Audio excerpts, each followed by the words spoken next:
Everyone recognizes that if a person or a book could accurately predict the future and be correct every single time, not 50%, not 75%, but 100% of the time, then that person or that book would have to have divine help. That is superhuman. Humans just cannot do that. Is there a book that does accurately predict the future and get it right 100% of the time? Yes, there is. It's called the Bible, and it contains scores of amazing prophecies that prove it to be from God. Let's quickly look at 5 of these prophecies. Number 1, the fall of Tyre. In the year 597 BC, the prophet Ezekiel made a bold proclamation against the city of Tyre. At the time, the city was one of the wealthiest and most secure cities in the entire world. It had massive walls. It also had an island city that the inhabitants, if they were attacked, could go out to that island city. Yet for all that, Ezekiel predicted several things that would happen to Tyre. He said that the Babylonian king Nebuchadnezzar would come up against the city, that he would build siege mounds against the wall, and the city's walls would be broken down. He predicted that many nations would come up against the city, and the city would be scraped clean like a rock. He predicted that its stones and its timber and its soil would be thrown into the sea. How are you going to get these stones and timber and soil of a huge city like Tyre thrown into the sea? As we look at history, secular history provides the answer for that. Nebuchadnezzar, the king of Babylon, did come up against the city of Tyre. He did exactly what Ezekiel predicted, but it didn't stop there. Because after he built a siege mound against Tyre, the inhabitants moved out to the island city and he couldn't attack it. And yet, in about 330 BC, a man by the name of Alexander the Great attacked Tyre. And the inhabitants did the same. They went out to that island city, but Alexander the Great wasn't happy with a simple victory over the mainland city. He took the rocks and the timbers and the soil and scraped them clean, dumped them into the sea, and made a causeway out to the island city.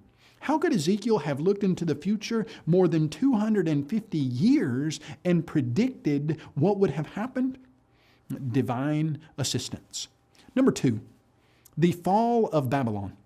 You see, Babylon was one of the richest cities in the world during the years of about 740 to 680 BC.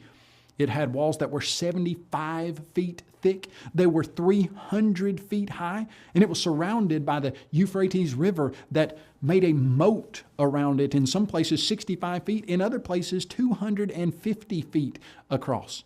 And yet, the prophets in the Bible, Jeremiah and Isaiah, they prophesied that God would raise and cause to come up against Babylon an assembly of great nations. Jeremiah recorded that God had declared, "I will dry up her sea and make her springs dry." And the prophet foretold that a drought would come against her waters and they would be dried up, for the land is a land of carved images. And also the prophet promised that the Lord had spoken, "I will prepare a feast and I will make them drunk, that they may rejoice and sleep a perpetual sleep." Now, interestingly, secular history validates this prophecy. It shows us that the Euphrates River went under the city of Babylon, and yet Cyrus, the king of the Medes and the Persians, redirected the river and caused it to go into a basin, and he marched his troops under the wall of Babylon. And incidentally, the Babylonians were drunk and feasting when that happened. God dried up the waters of Babylon, and they were drunk and slept a perpetual sleep. Number 3, messianic prophecies. You know, there are hundreds of prophecies in the Old Testament that talk about a coming Messiah. They talk about how that Messiah is going to live, where he will be born, how he will die, how he will be buried, and the things that he would do in his life, like riding a donkey into the city of Jerusalem. And some of them were written 1,000 years before Christ came, and yet in every single instance, Jesus Christ fulfilled those prophecies to the letter. So much so that in Luke chapter 24, verse 27, Jesus taught his disciples, beginning at Moses and all the prophets, He expounded to them in all the scriptures the things concerning himself. Number 4, the fall of Jerusalem. In Luke chapter 21, verse 20, Jesus said to his apostles, "But when you see Jerusalem surrounded by armies, then know that its desolation is near." In Matthew 24, 1 and 2, then Jesus went out and departed from the temple, and his disciples came to him to show him the buildings of the temple. And Jesus said to them, "Do you not see all these things? Assuredly I say to you, not one stone shall be left upon another that shall not be thrown down."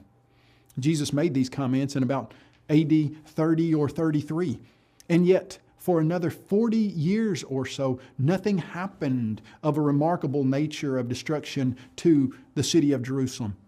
But in AD 70, the Roman army under the command of Titus, who later would become the emperor, destroyed Jerusalem in an event that is marked as one of the most destructive events in all of ancient history, exactly like Jesus Christ had predicted.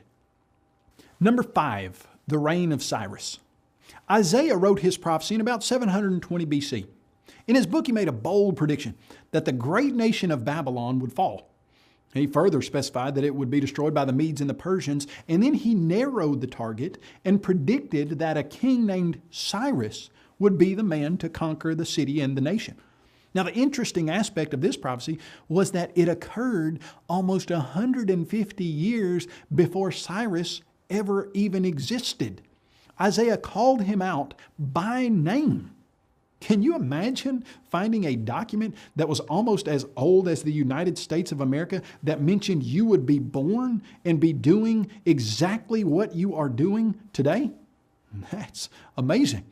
When we look at the Bible and we see the amazing, historically accurate, documented, predictive prophecy, we're forced to the conclusion that the Bible is God's Word.